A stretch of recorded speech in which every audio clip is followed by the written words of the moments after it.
Good morning.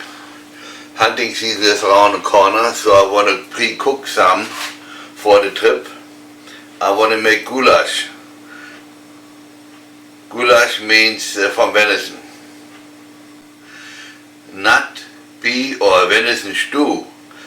Venison goulash, the way I do it. What kind of meat I use for goulash? When you look my venison here, this is venison shanks from the front and from the back. And when you look at my meat here, this is meat from the legs over the silver skin is inside. That's the meat you want to use. You don't worry about all that stuff, that will all cook away. Actually, to me, this is the best meat for goulash. I saved them. I thought I want to make something like lamb shanks, cook them like that. I never got to it. Now I make goulash out of it. I want to mention this yet, whenever you make hot dogs, or you use a buffalo cutter or a ninja, this is the better meat for making hot dogs. That holds more together.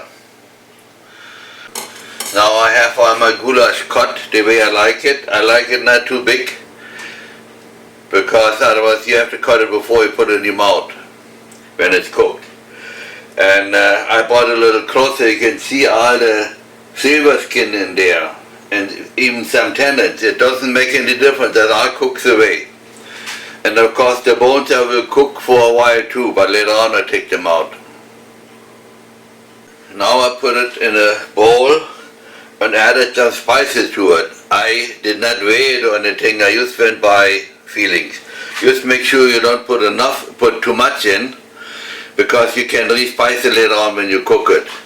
I have salt, pepper, accent, ground fennel, ground caraway seed, red paprika and hot paprika.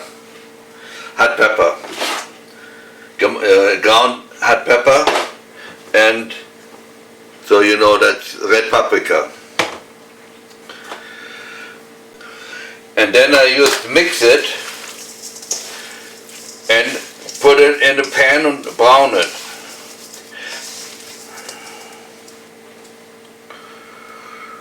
Now I'm frying the venison meat in the pan in bacon grease, and later on I put my jowls in there, and I had to show off a little bit. They're the fresh ones from last time. They look really good.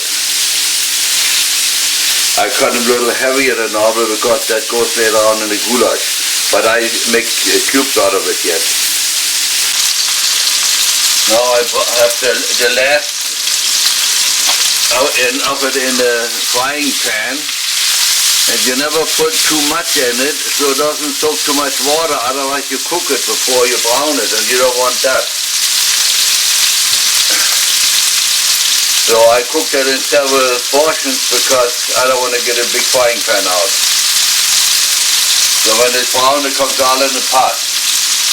And there I have the bacon in oil, or my jowls and onions, and that's it. Now the meat is done, it's nice and dark brown. That gives it later on the flavor in the goulash. I had about 4.5 pounds of meat. So I want to use 2 pounds of onions. Normally I put it raw in there, especially since the meat has a lot of tendons and it will cook a long time. Sometimes when I have a lot of lean meat with no tendons and it cooks faster, then I pre-brown it a little bit. But since this will cook a long time, the onions disappear. And since I have a machine like that, I want to cut it really small. Just put it in.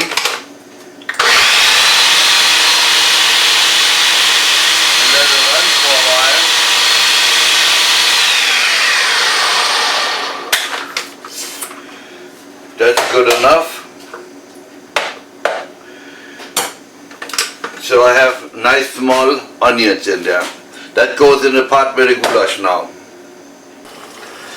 I had my goulash cooking for about 2.5 hours, but very slow. I just had to cool down a little bit because I want to take some away from that. But it is, I take some of it to hunting and I finish it over there, and the rest I finish over here. As you see, I took some out of here. I took 2 containers like this out for hunting. And now I want to finish this here. That's good for 1 meal for 2 persons. Just perfect.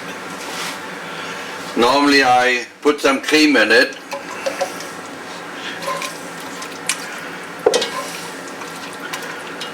And then I bring it to a boil.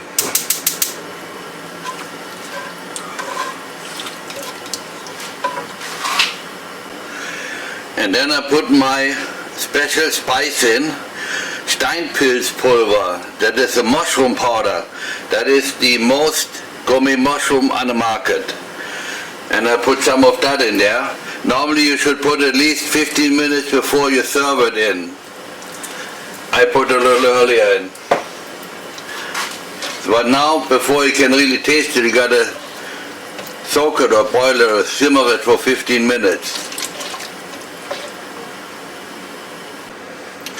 Now about 20 minutes later, I want to taste it. I did not add any spices to it yet.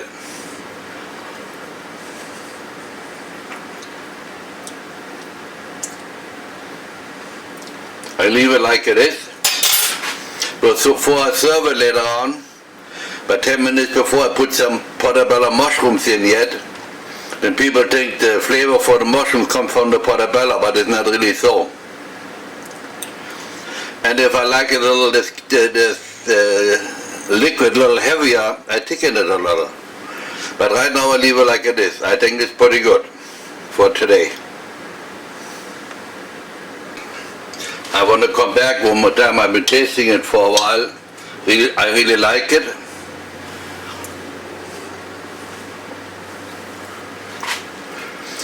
But I tested also the meat. I cooked the meat for about 2.5 hours, and as you saw, there were a lot of tannins in.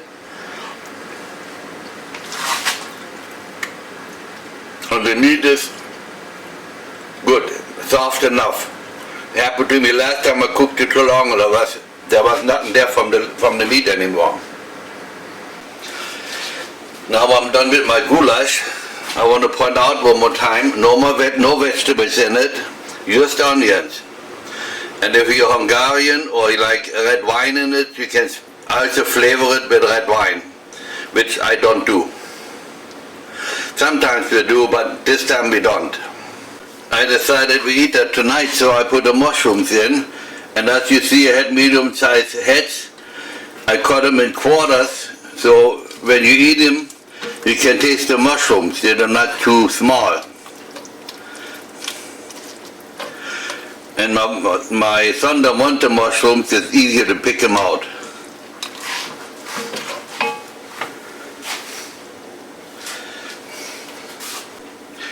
Normally when we were hunting and we cooked in the field, the venison heart always went in there. Normally when we got a deer, I took the heart, the diaphragm, and maybe a little meat I stole, and then I cooked goulash out of it. Now that's my end. I hope you try it sometime. But I hope you watch my other movies on YouTube. You find me on the Eckkehard, the German butcher. You spell Eckkehard, E-C-K-K-E-H-A-R-D. The German butcher, you go click on videos, then you see all my videos. There's hunting, cooking, butchering, whatever you like to learn. You have a good day.